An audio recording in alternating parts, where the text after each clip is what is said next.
If you've forgotten the passcode to your iPad, don't fret.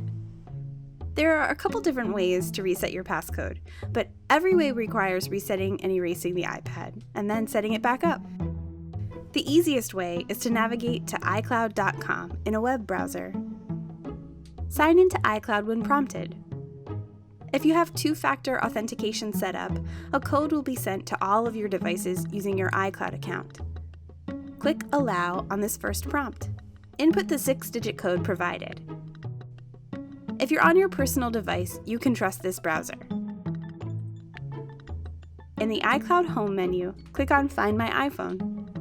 When the map comes up, click on the iPad. You can also find the iPad in the drop-down menu. When the iPad is selected, a window appears in the top left corner of the map.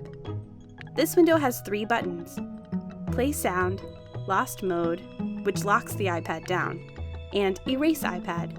I'm clicking Erase iPad. You'll receive a prompt making sure that you actually want to erase your iPad.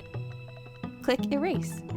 You will be prompted to enter your username and password to confirm your decision to erase your iPad.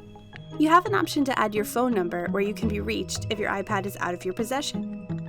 You also have the option to add a message to your iPad if it's out of your possession. Once you hit Done, your iPad will be erased. If your iPad is backed up with iCloud, you'll be able to restore your iPad back to the way it was.